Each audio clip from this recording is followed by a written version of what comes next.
Hello everyone. আজি আমি discuss কৰিম জিকে এমসিকিউ আৰু তাৰ টপিকটো হৈছে ইণ্ডিয়ান হিষ্ট্ৰী ভাৰতৰ ইতিহাসৰ বিষয়ে আমি আজি আলোচনা কৰিম ইয়াতে মিক্স কোৱেশ্চন থাকিব পাৰে বেলেগ বেলেগ আপোনালোকৰ টাইমলাইনৰ এনসিএন মেডিয়েভেল বা মডাৰ্ন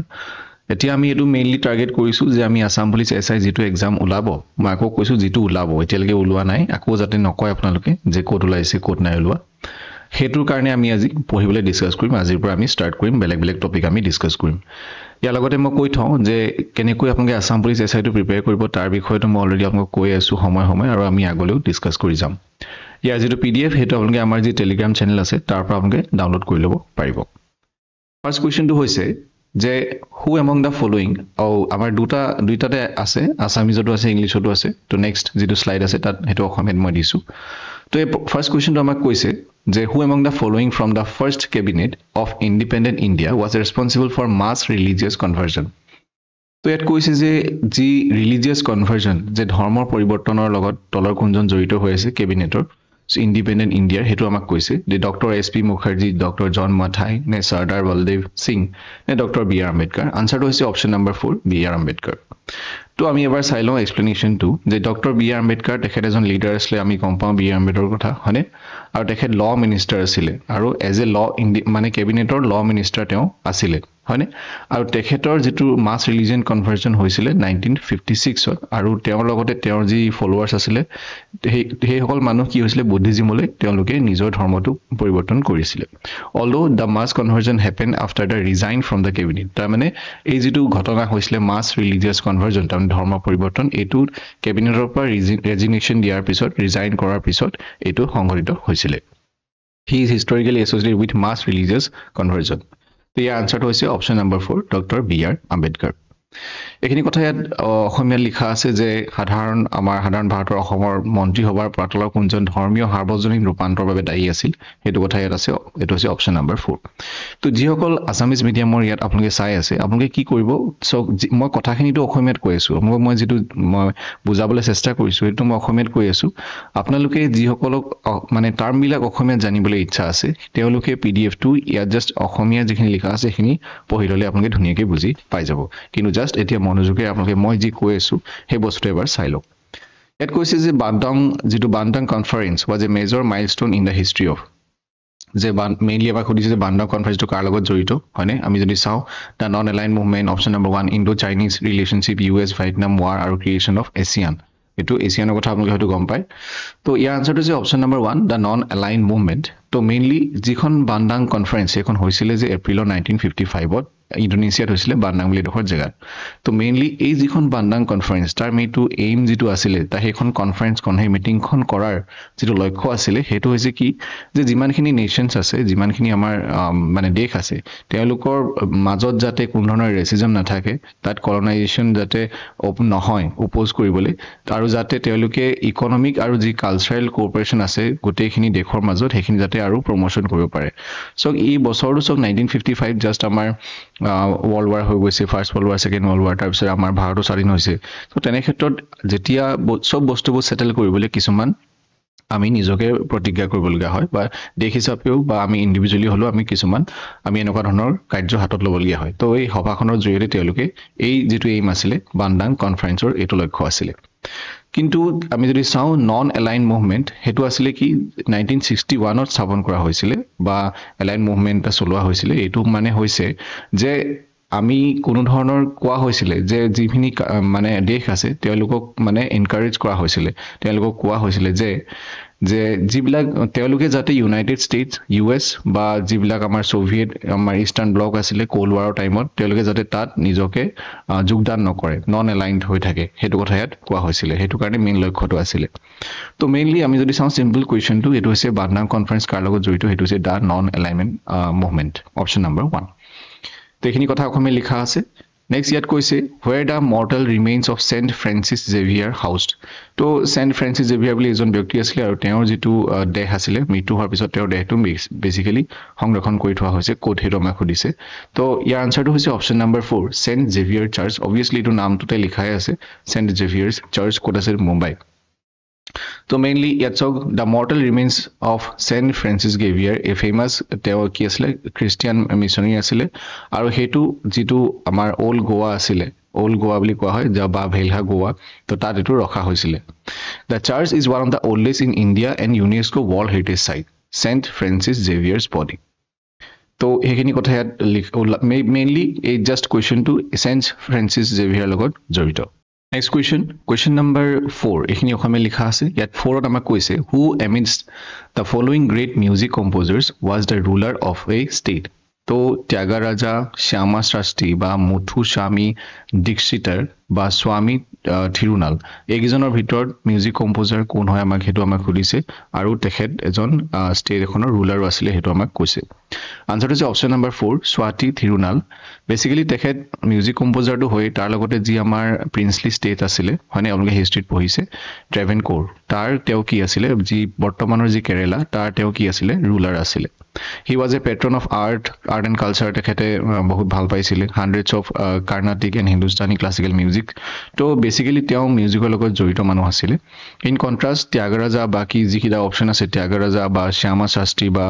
মুথুস্বামী দীক্ষিতৰ was great composers but not rulers. তেওঁলোক কম্পোজাৰ হয় কিন্তু ৰুলাৰ নহয় হেতু জাস্ট আপোনালোকে মন ৰাখিব they were dedicated to musicians and scholars কিন্তু তেওঁলোক কোন ধৰণৰ ৰুলাৰ নাছিলে তো অপচন নম্বৰ 4 টো হৈছে কি তেখেত কিহৰ ৰুলাৰ আছিলে তেখেত ৰুলাৰ আছিলে ruler of princely state Travancore যেটো বৰ্তমানৰ কেৰেলা কোৱেশ্চন নম্বৰ 5 ত আমাক কৈছে যে আমাক দুখন লিষ্ট দিছে এখন হৈছে মিউজিয়াম আৰু এখন হৈছে প্লেস তাৰ মানে আমি হওঁতে যে কৈছিলো এনেকৈ আমি কৰিব লাগে ইয়াত আছে আমাৰ আশুতোষ মিউজিয়াম তাৰপিছত প্ৰিন্স অফ ৱেলছ মিউজিয়াম তাৰপিছত কেলিকো মিউজিয়াম আৰু ৰাজা কেলকাৰ মিউজিয়াম আৰু ইফালে আছে মুম্বাই আহমেদাবাদ কলকাতা আৰু পুনে কোনটো কাৰ লগত জড়িত হৈছে সেইটো আমাক কৈছে আনসাৰটো হৈছে অপচন নম্বৰ 2 তো অপচন নম্বৰ 2 হলে আমাৰ এইটো হ'ব তাৰ মানে যেটো সক এ টু লগত কি জড়িত হ'ব এ লগত 3 হ'ব তাৰ মানে আশুতোষ মিউজিয়াম কোড আছে কলকাতাত আছে দেন বি কি আছে বি লগত কাৰ জড়িত হ'ব 1 তাৰ মানে প্ৰিন্স অফ ৱেলছ কোড আছে মুম্বাইত আছে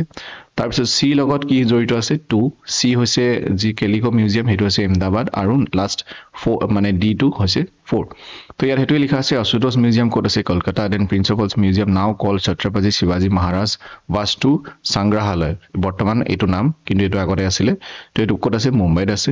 আৰু যেটো কেলিকো মিউজিয়াম অফ টেক্সটাইলছ হেতু আছে আহমেদাবাদ গুজৰাট আৰু ৰাজা ধিনকাৰ কেলকাৰ মিউজিয়াম এটো কোড আছে পুনেত আছে মহাৰাষ্ট্ৰ Next question number 6 আমাক কৈছে who was the architect of north and south blocks of the central secretariat in Delhi যেটো central secretariat আছে তাৰ north আৰু south block ৰ architect কোন আছিল আমাক হেতু দিছে ইয়াৰ উত্তৰ হৈছে অপচন নম্বৰ 2 হেতু হৈছে Herbert Bakers The north and south block of the central secretariat in Delhi was designed by কোনে কৰিলে Sir Herbert Baker কৰিছিলে while যিজন আছে Sir Edwin Lutyens যিজন অপচন নম্বৰ 1 ত আছে তেখেত হৈছে চিফ আৰ্কিটেক্ট আছিল planning of new Delhi overall মানে ওভাৰঅল যেটি নিউ দিল্লীৰ যেটো প্ল্যানিং আছে যি ৰাষ্ট্ৰপতি ভৱন আপোনালোকে দেখিছে বৰ্তমানৰ তাৰ যেটো প্ল্যানিং আছে হেতু কাৰ আছিল Sir Edwin Lutyensৰ ঠিক আছে তাৰপিছত these blocks house important ministries of the government of India and are iconic examples of colonial era তো আমি তো এখিনি আৰ্টল কালচাৰ পঢ়িছো যে কেনেকে কি হৈছিল হয়নে আমি হিষ্ট্ৰীটো আমি পঢ়িছো নেক্সট কোৱেশ্চন নম্বৰ 7 ত আমাক কৈছে যে তলৰ কোনটো who image of the following sites monuments in India not on the UNESCO's list যে তলৰ কোনটো UNESCO লিষ্টত নাই আমাক হেতু কৈছে of world cultural heritage ইয়াৰ ভিতৰত আছে এলোৰা কেভছ কাশী বিশ্বনাথ টেম্পল কুতুব মিনাৰ আৰু মানস ওয়াইল্ড লাইফ সেঞ্চুৰী অলৰেডি আপোনালোকে জানে আপোনালোকৰ সমৰে হয় তো ইয়াৰ আনসাৰটো হৈছে তো বেসিক্যালি ইটো ওয়াইল্ড লাইফ সেঞ্চুৰী আমাৰ নেশনাল পাৰ্ক তো এটো হৈছে অপচন নম্বৰ 2 হয়নে অপচন নম্বৰ 2 তো তাৰ মানে কাশী বিশ্বনাথ টেম্পল এটো কিহত নাই ইউনেস্কো ওয়াৰ্ল্ড হেৰিটেজ সাইটৰ লিষ্টত নাই এলোৰা কেভছ এটো লিষ্টত আছে মহাৰাষ্ট্ৰত হয়নে কুতুব মিনাৰ দিল্লীৰ হয় এই মনুমেন্টছত আৰু ইউনেস্কো ওয়াৰ্ল্ড হেৰিটেজ সাইটৰ লিষ্টত আছে মানস ওয়াইল্ড লাইফ সেঞ্চুৰী এটো একচুয়ালি ওয়াইল্ড লাইফ সেঞ্চুৰী হ'ব লাগিছিল এটো নেশনাল পাৰ্ক হ'ব লাগিছিল ওয়াইল্ড লাইফ সেঞ্চুৰী আগতে আছিল ঠিক আছে এটা এটো নেশনাল পাৰ্ক হয় তো আমাৰ বৰ্তমান অসমত আমাৰ তিনটা নেশনাল পাৰ্ক মানে wildlife UNESCO world heritage site মানে আছে এটা হৈছে আমাৰ Kaziranga national park then Manas national park আৰু এটা হৈছে আমাৰ চৰাইদেউ মৈদাম নেক্সট হৈছে কাশী বিশ্বনাথ টেম্পল এটো হৈছে উত্তৰ প্ৰদেশৰ হয় এটো হৈছে কি এটো ওয়াৰ্ল্ড হেৰিটেজ সাইট নহয় এটো কোড আছে কাশী বিশ্বনাথ টেম্পল উত্তৰ প্ৰদেশত আছে বাৰাণসী নেক্সট কোৱেশ্চন নম্বৰ 8 আমাক কৈছে তো আমি ইয়াত কি কৰিব লাগে আমি এফালে সাইট আছে এফালে লোকেশন আছে আমি এটো আগৰ কোৱেশ্চন নিচিনাকে মিলাব লাগে তো ইয়াৰ যেটো উত্তৰ হে উত্তৰটো হৈছে অপচন নম্বৰ 2 আমি অলপ এক্সপ্লেনেশনটো চাই লওঁ যে ইয়াত কি আছে যে কেভ পেইন্টিং কোড আছে আমি দেখিলে গম পাইছো এটো হৈছে অজন্তা তাৰ মানে 3 আৰু ৰক কাট শ্ৰাইনছ ক'ত আছে এলোৰাত আছে তাৰপিছত যেটো বম জিচাছৰ যেটো বেচিলিকা হেতু ক'ত আছে আমাৰ হেতু আছে অপচন নাম্বাৰ 1 হেতু আছে ভেলহা গোৱা আৰু সান টেম্পল কোনাৰ্কত আছে তো এইখিনি আমি গোটেইখিনি যদি মিলাই চাও আমাৰ কোনটো লগত মিলিব হেতু আছে অপচন নাম্বাৰ 2 লগত আমাৰ মিলিব তো ইয়াতো এইখিনি লিখা আছে যে কে পেইন্টিংছ ক'ত আছে মহাৰাষ্ট্ৰ দেন ৰক কাট শ্ৰাইনছ মহাৰাষ্ট্ৰ আছে আৰু যেটো আপোনালোকৰ বেচিলিকা অফ বম জিচাছ হেতু আছে ওল্ড গোৱা যেটো ভেলা গোৱা বুলি কোৱা হয় সান টেম্পল ক'ত আছে কোনাৰ্ক ক'ত আছে উৰিষ্যাত আছে Next we see amak je question number 9 where was Tenko brocade developed Varanasi Dhaka Surat Tanjavur etu amar code ase etu ase option number 4 so etu hoise ki etu hoise silk weaving jene koi yat amar apnaloke gamusa wa dekhise tene koi silk jitu hoy etu eta boy to hetu eta traditional form hoy jitu form ro naam hoise Tenko brocade hetu prothome code originate kora hoisile hetu prothome code udbhavan hoisile hetu hoise Tanjavur Tamil Nadu bortoman je Tamil Nadu ase this type of brocade is known for its intricate patterns and rich texture so sobore eta art form or ba sobore eta jikhini beleg jegar sobore eta gurutto ase sobore eta boikhisto ase thik teneko yaru kisuman boikhisto ase question number 10 ole ami goisu yara ma koise je who was the town planner of Chandigarh town planner kun asile তো এই আনসারটো হৈছে option number 3 লে কৰ্বুশ্যাৰ তো লে কৰ্বুশ্যাৰ কি হৈছে তেখেত কি হয় সুইচ ফ্ৰেন্সৰ তেওঁ এজন আৰ্কিটেক্ট সুইচ ফ্ৰেন্ড দুজন মিক্স হয় তো বেসিক্যালি তেওঁ এজন আৰ্কিটেক্ট তো যিজন টাউন মানে চণ্ডীগড় যিখন টাউন আছে হেখন প্ল্যানিং তেখেতে কৰিছিলে ইণ্ডিয়াৰ ফাৰ্স্ট প্ল্যান সিটি হৈছে চণ্ডীগড় তো ডিজাইন আফটাৰ গেইন ইন্ডিপেন্ডেন্স আমি স্বাধীনতা পোৱাৰ পিছত আমি কৰিছিলো দা সিটি ওয়াজ কনসেপচুয়ালাইজড বাই পিয়েৰ জেনেৰে তেখেতে বেসিক্যালি কনসেপ্টটো তেওঁৰ আছিল আৰু মেইনলি লি কৰ্বুশ্যাৰ তেওঁ কি কৰিছিলে প্ল্যানিং কৰিছিলে Next question number 11 ইয়াত কৈছে the film Mangal Pandey যিখন আগষ্ট 2005 ত ৰিলিজ কৰা হৈছিল এখন কিহৰ লগত জড়িত আপোনালোকে হয়তো সিনেমাখন চাইছে যত আমিৰ খান আছে আৰু এইখন কাৰ লগত জড়িত আমাক হেতু দিছে কোনটো ইভেন্টৰ লগত জড়িত জালিয়ানৱালাবাগৰ লগত এতিয়া ৰিসেন্টলি এখন মুভি ওলাইছে যিখন ইয়াৰ লগত জড়িত এখন কেসৰী 2 Next নেতাজী সুভাষ চন্দ্ৰ বসুৰ লগত জড়িত নে first war of Indian independence তাৰ লগত জড়িত নে partition of Bengal Indian Pakistan তো মেইনলি ইয়াৰ আনসাৰটো হৈছে অপশন নাম্বাৰ 3 আমি গম পাওঁ যে যেটো আমাৰ সিপাহী বিদ্ৰোহ হৈছিলে বিকজ মংগল পাণ্ডে এজন সিপাহী আছিল হয়নে তো তেওঁ তাৰ লগত জড়িত আৰু এই মুভিখনো তাৰ লগতে জড়িত ফাৰ্স্ট ওয়াৰ অফ ইন্ডিপেন্ডেন্স হেতু হৈছে সিপাহী বিদ্ৰোহ 1857 নেক্সট আপোনালোকে এটা কমেন্ট কৰি জনাব যে মংগল পাণ্ডে কোনটো ইনফেন্ট্ৰি হেৰি আছিল সিপাহী আছিল Next year কৈছে when is the independence day of Pakistan celebrated Pakistan's independence day কেতিয়া হয় হেতুটো অপশন নাম্বাৰ 4 হয় 14 আগষ্ট তো এটো 1947 or 14 আগষ্ট হয় তেওঁলোকৰ কিন্তু এতিয়াটো আমাৰ ৰিসেন্টলি ইন্ডিয়া পাকিস্তানৰ আমাৰ ওয়াৰ অলপ হৈ আছে হেতু আপোনালোকে গম পায় ওয়াৰ মানে কি হেতু হবলৈ গৈ আছে কি হয় আমি পাছত আমি চাম তো মেইনলি বৰ্তমান এতিয়া কি হৈছে ইন্ডিয়াৰ আৰু পাকিস্তানৰ মাজত যে কাশ্মীৰৰ প্ৰথমে পেহেলগামৰ যেটো এটেক কৰিলে আৰু এটেক কৰাৰ পিছত আমি এতিয়া কিছুমান ৰেষ্ট্ৰিকশন হেতৰ লগত লগাইছো আৰু ভৱিষ্যতে আমি চাও আৰু কি কৰিব পাৰি তো question number 13 yet question the first defense minister of India was JKM Keripa Gopalaswamy Iyengar ne Baldev Singh ne Sardar Patel so first defense minister kun asile India hejon hoise option number 3 Baldev Singh was the first defense minister of India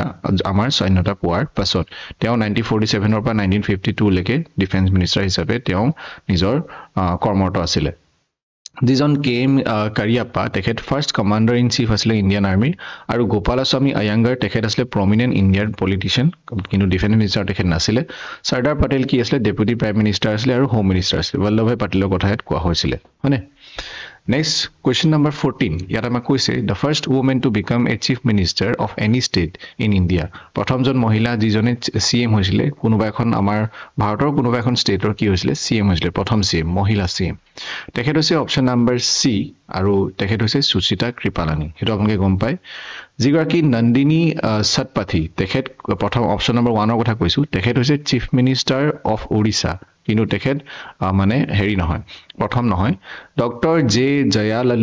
Lalita তেখেত কি হয় chief minister of Tamil Nadu আছিল আৰু miss Mayawati তেখেত chief minister of Uttar Pradesh আছিল Next question number 15 আমাক কৈছে first Indian commander in chief was প্ৰথম ইণ্ডিয়ান কমান্ডাৰ ইন চিফ কোন আছিল হেতু হৈছে অপশন নাম্বাৰ 2 অলপ আগত আমি পাইছিলো কেএম কাৰিয়াপ্পা তেখেত হৈছে first Indian commander in chief of Indian army 15 জানুৱাৰী 1949 ত তেখেত হৈছিল তাৰ আগত কি আছিল আমাৰ ইণ্ডিয়াৰ ইন্ডিপেন্ডেন্স হোৱাৰ আগত লাষ্টৰজন স্যাৰ ৰয় বুচাৰ তো সেই কাৰণে আমি সেই দিনটো 15 জানুৱাৰী দিনটো আমি কি হিচাপে সেলিব্ৰেট কৰো আৰ্মি ডে হিচাপে আমি সেলিব্ৰেট কৰো Question number 16 ইয়াত কৈছে who gave the concept of total revolution ৰ যেটো কনসেপ্ট হয় হেতু কোনে দিছিলে তো ইয়াৰ অপচন গিটা তো দেখিছে আপুনি ইয়াৰ আনসাৰটো হৈছে অপচন নম্বৰ 1 জয়প্ৰকাশ নাৰায়ণ তেখেতক আমি জেপি বুলিও আমি জানো তেখেতে যেটো টোটাল ৰিভলিউশন তাৰ কনসেপ্টটো দিছিলে অসমীয়াত আমি ক'বলৈ গলে সম্পূৰ্ণ ক্ৰান্তি বা হিন্দীত ক'ব গলে সম্পূৰ্ণ ক্ৰান্তি তো 1974 ত তেখেতে এই যেটো কনসেপ্ট হেতু দিছিলে তো it was a call for complete transformation of Indian society তো যেনেকৈ সক যেটো আমাৰ পূৰ্ণ স্বৰাজ আছিল হয়নে হিষ্ট্ৰীত পূৰ্ণ স্বৰাজ যে আমি এতিয়া স্বাধীনতা আমি লৈ হেৰিম সেইকাৰণে আমি হেতু দিনৰ পৰা আমি কি সেলিব্ৰেট কৰি আহিছিলো 30 জানুৱাৰীত আমি আমাৰ ইন্ডিপেন্ডেন্স সেলিব্ৰেট কৰি আহিছিলো হয়নে পূৰ্ণ স্বৰাজ আমি ডিক্লেয়াৰ কৰাৰ পিছৰ পৰা হয়নে আইএনসি সেশনত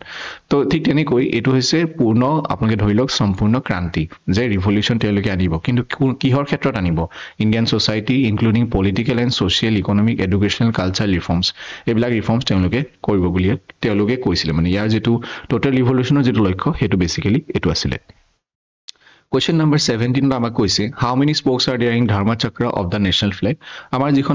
যিখন পতাকা হেখন ইন্ডিয়ান ফ্ল্যাগ তাত আমাৰ কেডাল চক্ৰ থাকে আমাক হেতু দিছে এটো একেবাৰে ইজি কোৱেশ্চন এটো হৈছে 24 Next তো এখিনিয়াত ইনফৰমেশন দিয়া আছে 24 তে কি বুজায় যে আমাৰ দিনটোত 24 ঘণ্টা থাকে সেই কাৰণে এটো 24 লিখা আছে and signify continuous progress and movement Next question number 18 আমাক কৈছে the methods of democratic socialism are যেটো democratic socialism এর মেথডটো কি হয় তো ইয়াৰ আনসাৰটো হৈছে option number 4 persuasion and propaganda তো mainly democratic socialism basically হৈছে কি to achieve socialist goals যে ইকোনমিক যেনে সোশ্যালিস্ট গোল বেসিক্যালি সোশ্যালিস্ট মানে হৈছে বা সোশ্যালিজম হেতু অৰ্থটো হৈছে যে আমি ইকোনমিক্যালি ইকুয়ালিটি বিচাৰিছো আমি ইকুয়াল সোশ্যাল জাস্টিস বিচাৰিছো কিহৰ থ্ৰুদি আমি হেবিলাক পাম যে ডেমোক্ৰেটিক মিন্স যেনেকৈ এতিয়া আমাৰ এখন আমি এটা কি ভোট দিবলৈ ওলাইছো হেতু হৈছে কি ডেমোক্ৰেটিক মিন্সৰ পৰা আমি ইকুয়ালিটি পাম not through violent revolution এনেকুৱা নহয় যে আমি মাৰপিট কৰি আমাৰ ইকুয়ালিটি দিবই লাগিব আমিতো হেবো কৰা নাই হয়নে it relies on persuasion or education propaganda and participation in democratic processes like elections and policy making so overall যিখিনি কনসেপ্ট আছে সেই কনসেপ্টটো আপোনালোকে যেনেকৈ আমাৰ সোশ্যালিজম ওয়াৰ্ডটো সেই ওয়াৰ্ডটোৰ কনসেপ্টটো হৈছে এটোই যে আমি ডেমোক্ৰেটিক প্ৰসেছত আমি ডেমোক্ৰেটিক মিন্সত গৈ পেলাই আমি ইকুয়ালিটি পাব লাগিব আৰু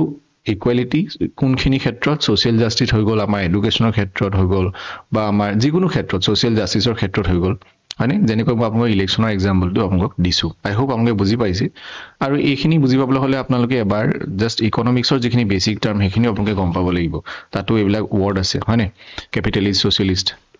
next Question number 19 what is the name of the era on which national calendar of India is based so Indian calendar যিখন আমাৰ national calendar আছে হেতু কোনটো এৰাৰ ওপৰত বেস কৰি মানে বৰ্তমানে আমি ইউজ কৰি আছো এটো হৈছে সাকা এৰা তো সাকা এৰাটো কেতিয়া স্টাৰ্ট হৈছিল 78 AD স্টাৰ্ট হৈছিল আৰু ইন্ডিয়া আমি কেতিয়া এডপ্ট কৰিলো 1957 ৰ 22 মাৰ্চ তাৰিখে আমি এডপ্ট কৰিলো তো and is used alongside Gregorian calendar আমি ইউজ কৰো for official purpose তো দুইটা আমি ইউজ কৰো Next we say who is the creator of the piece titled Portrait of Francois এটো যেটো Portrait of Francois কোনে বেসিক্যালি ক্রিয়েটর কোন হয় হেতু আমাক খুদিছে তো ইয়াৰ আনসাৰটো হৈছে অপশন নম্বৰ 3 পাবলো পিকাসো কোন হয় তেখেত হৈছে এইখন হৈছে বেসিক্যালি এখন পেইন্টিং যিখনৰ পোৰ্ট্ৰেট of Francois এখন পেইন্টিং আৰু এখন পাবলো পিকাসোৱে পেইন্ট কৰিছিল তেখেত এজন famous painter during the 1940s and 1950 early 1950s Next question yet কৈছে the potato crop was introduced in India by the যেটো potato crop আলুৰ যেটো crop হৈছে হেতু কোনে ইন্ট্ৰোডিউস কৰিছিল ব্ৰিটিশ ডাচ পৰ্তুগীজ নে ফ্ৰেঞ্চ এটো হৈছে পৰ্তুগীজে কি কৰিছিল introduce potato in India in early 17th century তো সাউথ আমেৰিকা বা তেওঁলোকে এটো আনিছিল they brought আৰু তেওঁলোকে ইয়াত স্টাৰ্ট কৰিছিল Next we say which country offered its good office to resolve Indo-Pak conflict peacefully in the year 1966 তো ইন্ডো পাকৰ যেটো মানে কনফ্লিক্ট চলি আছিল হেতু সলভ কৰিবলে তেল কোনে অফাৰ কৰিছিল মানে এটা গুডউইল এটা তো ইয়াত আমাক কৈছে যে অপশন নম্বৰ 3 USSR আমি জানো আমাৰ পৰা আমাৰ বন্ধু তো 19 একচুয়ালি কোনো হেৰি বুলি নহয় আৰু বন্ধু বুলি নহয় কিন্তু হেল্প কৰিছে আপোনালোকে হয়তো যুদ্ধ ইখন হয়তো পঢ়িছে in 1966 after the Indo-Pak war 1965 The Soviet Union, USSR যেটো বৰ্তমান আগতে আছিল তো বৰ্তমান ৰাছিয়া ভাগ ভাগ হৈ গল offered its good offices to mediate between the India and Pakistan তো হেখিনি কথা লিখা আছে next after independence Hyderabad the state of Nizam was taken over by the Indian government through তো মেইনলি আমি আগতে গম পাইছো যে আমাৰ ভাৰত যেতিয়া স্বাধীন হোৱাৰ পিছতো বহুতে কি আছে খেলিমেলি হৈ আছিল হয়নে যেনেকৈ ধৰি লওক পাকিস্তানৰ যিখন জম্মু এণ্ড কাশ্মীৰ হয়নে জম্মু এণ্ড কাশ্মীৰ জয়েন হ'ব বিচৰা নাছিলে ঠিক তেনেকৈ তাৰ এখন মাজত এখন আছিল হায়দৰাবাদ হয়নে যিখন আছিল কাৰ নিজামৰ তো হেখন আমাৰ ভাৰতৰ মাজলৈ কেনেকৈ আহিলে বা ভাৰতে এখন কেনেকৈ ললে আমাৰ ভাৰতৰ সীমাৰ আণ্ডাৰত কেনেকৈ এখন আহিলে হেতু আমাক সুধিছে যে পলিসি একশন পুলিশ একশন কিবা ললে বা মিলিটাৰী একশন কিবা ললে নে পাৰসুয়েশন নে নেগোসিয়েশন কৰিলে কিবা তো এই আনসাৰ হৈছে অপচন নম্বৰ 1 So 1948 কি কৰিলে ইন্ডিয়ান গভৰ্ণমেণ্টে অপাৰেশন পোলো স্টাৰ্ট কৰিলে commonly referred to as police action to annex the princely city of Hyderabad so the operation lasted 5 days and resulted Hyderabad becoming part of the Indian Union so operation কি কৰিছিলে operation polo কৰিছিলে যাৰ ফলত কি হৈছিল হায়দৰাবাদ খন যিখন আছে হেখন আমাৰ ভাৰতৰ লগত লগ হৈছিল Question number 24 in Afghanistan two towering Buddha statue were destroyed যে আফগানিস্তানত বুদ্ধাৰ দুটা statue destroy কৰা হৈছিল কোড destroy কৰা হৈছিল হেতু আমাক সুধিছে অপচন নম্বৰ 3 বামিয়ানত কি কৰা হৈছিল the two giant Buddha statues of Bamiyan তো তাত হেতু কি কৰা হৈছিল destroy কৰা হৈছিল বামিয়ান ভ্যালি বুলি এটা আছে আফগানিস্তানত ভ্যালি কথা গম পাই আপোনালোকে সো কোনে destroy কৰিলে তালিবান ইন 2001 চনত 2001 Next, question number 25. Yet কৈছে যে which image of the following has not been recognized as a World Heritage Site by the UNESCO? তলৰ কোনটো World Heritage Site হিচাপে recognize কৰা নাই বুলি কৈছে আমাৰ আমি জানো যে গোটেইকেইটা কৰা আছে তো আনসাৰটো হ'ব অপচন নম্বৰ 5 এখানে হ'ব এটো কি নান ইলোৰা কেভটো হৈ আছে ফতেহপুৰ সিক্ৰিও হৈ আছে যে এটো 1986 ত সিচুয়েটেড উত্তৰ প্ৰদেশত আছে হিষ্টৰিকেল মুগল সিটি কোনে বিল কৰিছিল ফতেহপুৰ সিক্ৰি এখন সিটি হয় এখন আকবৰে বিল কৰিছিল অজন্তা কেভছ এটো অলৰেডি আপুনি ডিসকাস কৰিছো 1983 আৰু ইলোৰা কেভছ 1983 দুটা একেলগে হৈছিল ওয়াৰ্ল্ড হেৰিটেজ সাইট আৰু যেটো নালন্দা মহাবীৰা বেসিক্যালি নালন্দা ইউনিভাৰ্সিটি এখন 2016 চনত হৈছিল এখন কোট আছে বিহাৰত আছে তো আগৰ যিখন নালন্দা ইউনিভাৰ্সিটি আছিল হেখনটো ভাঙি গৈছিল আৰু ভাঙি যোৱাৰ ফলত এতিয়া নতুনকৈ এটা কনস্ট্ৰাকচন কৰা হৈছে কিন্তু ভাঙি যোৱাখনৰ ৰিমেইনছ বিলাকো আছে যেটো ইউনেস্কো ওয়াৰ্ল্ড হেৰিটেজ সাইটত অন্তৰ্ভুক্ত কৰা হৈছে নেক্সট অলৰেডি মই আপোনাক কাৰেন্ট এফেয়াৰ্ছ এটো পঢ়াইছো যে নালন্দা ইউনিভাৰ্সিটি যেটো কেম্পাছৰ বিষয় হয়নে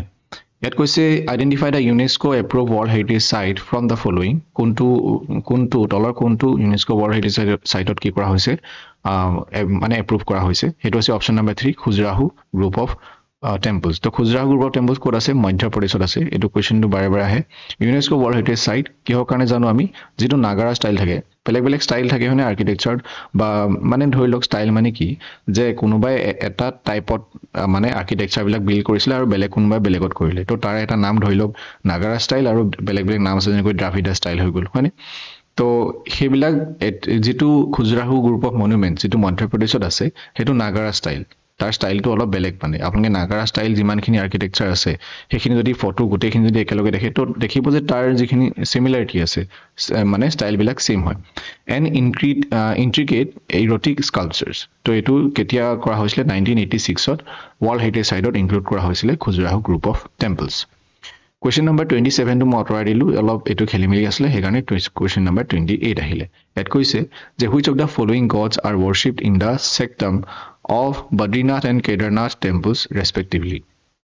Badrinath আৰু কেদাৰনাথত কোনজনক হেই কৰা হয় মানে সেৱা কৰা হয় হেতু আমাক দিছে option number 1 is correct Vishnu আৰু Shiva Badrinath basically Lord Vishnu dedicate কৰা হয় Kedarnath Lord Shiva Lord Shiva dedicate কৰা হয় Question number 29 who propounded the Panchashil principles eta boli asile Panchashil principles hetu kune start korisile etu hoise option number 3 Pandit Jawaharlal Nehru to Panchashil mane hoise panch mane hoise five principles of peaceful coexistence hone were jointly propounded by Pandit Jawaharlal Nehru of India আৰু China এজন আছিল 1954 ত তেওঁলোকে এটো start কৰিছিল basically যেটো পঞ্চশীল প্ৰিন্সিপলস হেতুৰ যেটো মানে লক্ষ্য আছিল হেতু হৈছে কি মিউচুয়াল ৰেসপেক্ট দিব ইজনে হিজনক এখন কান্ট্ৰি কোন ধৰণৰ এগ্ৰেশন তাৰ মাজত নাথাকিব and peaceful coexistence between the nation মানে সবতে পিসফুল বাস কৰিব কোনো হাই কাজিয়া নহব তো সেই কাৰণে তেওঁলোকে এটো সাইন কৰিছিল আপোনালোকে সনটো চক যে 1954 মই অলৰেডি অলপ আগত আমি ডিসকাস কৰিছো যে এনেকুৱা ধৰণৰ খুব মানে তেতিয়া হৈছিল তো কোৱেশ্চন নম্বৰ 30 আমাক কৈছে who discovered sea road to India via Cape of Good Hope তো এটা ৰাস্তা আছিল এটা সাগৰীয় ৰাস্তা তাৰ মানে ধৰি লওক এতিয়া ধৰি লওক ইয়াত এটা মানুহ আছে এ আৰু ইয়াত এটা মানুহ আছে বি তো এ যদি বি এ ঘৰলৈ যাবলৈ বেলেগ এটা যদি ৰাস্তা উলিয়াই লয় ইজি ৰাস্তা তো ইনি জেনেৰেলি যেনিবা এনেকে যায় কিন্তু ইয়াত হাবি আছে তো হাবি কাটি যদি এনেকে ৰাস্তাটা হি বনাই লয় তাৰ মানে হেতু তাৰ কি ভাল ৰাস্তা হয়নে ভাল ৰাস্তা তো হেতু কাৰণে যে আৰু যেতিয়া ওকে ইয়াৰ আনসাৰটো হৈছে অপচন নম্বৰ 1 হেতু সবে জানে ভাস্কো দা গামা তো ভাস্কো দা গামাই যেতিয়া ৰাস্তাটা বিচাৰি পেলে আমাৰ ভাৰতলৈ আহিছিল তেতিয়া কি হ'ল যে সেই ৰাস্তাটো তেওঁ কিছুমান আশা লৈ আহিছিল আৰু হেতু হৈছে কেপ অফ গুড হোপ তো Vasco da Gama Portuguese explorer আছিল তেখেত 1498 তেখেত আহি পাইছিল he was the first European to reach India প্ৰথমজন ইউৰোপিয়ান আছিল আৰু আপোনালোকে মোক কমেন্ট সেকশনত জনাব যে আমাৰ ভাৰতৰ কোনজন ৰজাই তেখেতক একসেপ্ট কৰিছিল মানে তেখেতক আনিব গৈছিল মানে যেতিয়া তেওঁ আহিছিল তেখেতক কোনে আদৰণি জনাইছিল হেতু আপোনালোকে মোক কমেন্ট সেকশনত জনাব সো ইমান কিটা কোৱেশ্চন আছিল আজি 30টা কোৱেশ্চন আই হোপ আমি আজি ডিসকাস কৰিলে আপোনালোকে ভালদৰে বুজি পাইছে যদি কিবা ডাউট থাকে নিশ্চয় কমেন্ট কৰি জনাব thank you for watching everyone good night and take care